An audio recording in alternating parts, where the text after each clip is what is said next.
নবীন কিশোর, ইচ্ছে হয়তো অঙ্গে জড়াও, অথবা ঘৃণায় দূরে ফেলে দাও, যা খুশি তোমার। তোমাকে আমার তোমার বয়সী সবকিছু দিতে বড় স্বাদ হয়। বাংলাদেশের মঞ্চ, টেলিভিশন ও চলচ্চিত্র জগতে এক কিংবদন্তি অভিনেতা হুমায়ুন ফরিদী।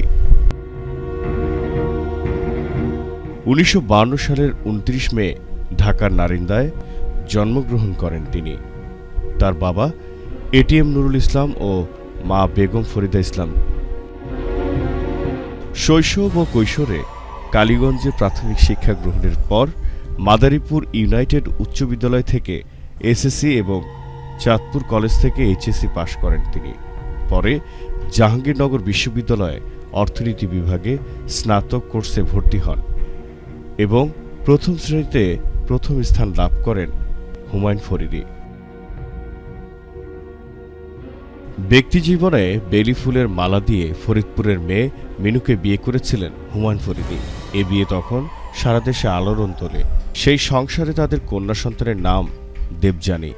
পরে তিনি ঘর বাঁধেন প্রখ্যাত অভিনয় শিল্পী সুবর্ণা মোস্তফার সঙ্গে। এরপর 2008 সালে তাদের বিচ্ছেদ হয়। তবে ব্যক্তিজীবন ছাপিয়ে হুমায়ুন ফরিদী সবার প্রিয় অভিনেতা হিসেবে এখনও আবিষ্ট করে রেখেছেন অগণিত দর্শক সমালোচককে। বাবা কে? বাবা মিথ্যা কথা, আমি আপনার বাবা না, আপনি আমার ছেলে না, হারিয়ে গেছে। অভিনয়ের জগতে তার পথচলা শুরু হয় ঢাকা থিয়েটারে যোগ দিয়ে। মঞ্চ নাটকে তার উল্লেখযোগ্য কাজের মধ্যে রয়েছে শকুন্তলা, কীর্তনখোলা, ফণিমনসা ইত্যাদি। টেলিভিশন নাটকে সংসপ্তক নাটকের কান কাটা রমজান চরিত্রটি তাকে ব্যাপক জনপ্রিয়তা এনে দিয়েছিল। আমি তোমার রমজান ভাই কই? ভাইতে কি আর মন ভরে ফজর আলী ভাই? মিয়া সৈয়দ এই ধরনের কিছু একটা হইলে চলচ্চিত্রে তিনি হুলিয়া, ব্যাচেলর, আহা, মাতৃত্ব প্রভৃতি ছবিতে অভিনয় করেছেন। মাতৃত্ব চলচ্চিত্রে অভিনয়ের জন্য তিনি পেয়েছিলেন জাতীয় চলচ্চিত্র পুরস্কার। 10 ফেব্রুয়ারি 2018 সালে মরণোত্তর একুশে পদক পান হুমায়ুন ফরিদী। আপনারা দেখেছেন সারা শহরে আমার নির্বাচনী পোস্টারে কারা যেন আজে বাজে কথা লিখে রেখেছে। হুমায়ুন ফরিদী 2012 সালের 13 ফেব্রুয়ারি না ফেরার দেশে চলে যান। তার মৃত্যুবার্ষিকীতে বিভিন্ন সংবাদ মাধ্যম ও ভক্ত অনুরাগীরা তাকে গভীর শ্রদ্ধায় স্মরণ করেন। তার অবদান ও কর্মজীবন আজও মানুষের মনে জীবন্ত। ভক্তরা তাকে এখনো ভালোবাসা ও শ্রদ্ধাভরে স্মরণ করেন। রাজুর অর্ধেকে যদি তুমি আমারে ভালোবাসতা। আমি তোরে খুব ভালোবাসি রে মামু। হুমায়ুন ফরিদী কিছু বাংলা চলচ্চিত্রে খলনায়কের অভিনয় করে ব্যাপক জনপ্রিয়তা লাভ করেছিলেন। পারবো পারবো, একটু পরেই রাজা কচুয়ানকে শেষ করে তোর মেয়েকে আমার লায়ন বাহিনী ধরে নিয়ে আসবে। তিনি একাধারে আর্ট ফিল্ম এবং বাণিজ্যিক ধারার চলচ্চিত্রে অভিনয় করেন।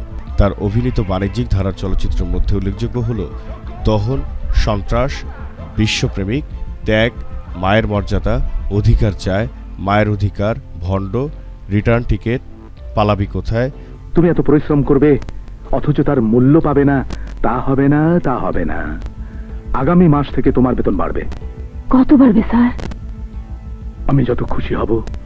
প্রাণের চেয়ে প্রিয়, কখনো মেঘ কখনো বৃষ্টি, দূরত্ব, পদ্মা নদীর মাঝি ইত্যাদি।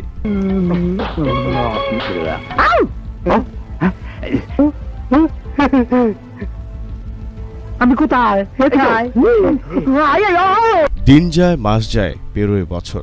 মিডিয়ার জগৎ থেকে টেলিভিশন, সিনেমার পর্দা থেকে মঞ্চের রহস্য ঘেরা দুনিয়া, সবখানে হুমায়ুন ফরিদীর অনুপস্থিতি যেন দিন দিন তীব্র হয়ে উঠেছে। জাহাঙ্গীরনগরের মুক্ত মঞ্চ, বেইলি রোডের নাটকপাড়া, এফডিসির রংমহল সব খাখা করছে। সর্বত্রই বেদনার নীল পাখিদের ডানা ঝাপটানি শোনা যায়, কিন্তু ফরিদী নেই, নেই হুমায়ুন ফরিদী। তবে তিনি ঠাঁই নিয়েছেন কোটি ভক্তের হৃদয়ে, মগজে। ফরিদী আছেন পৃথিবীর সব নাট্যমঞ্চের ড্রেসিং রুমে, পাটাতনে, আছেন রূপালী পর্দার আড়ালে, থাকবেন অনন্তকাল, এমনটাই প্রত্যাশা ভক্তবৃন্দের। জহির আহমেদ, সক্রিয় টিভি।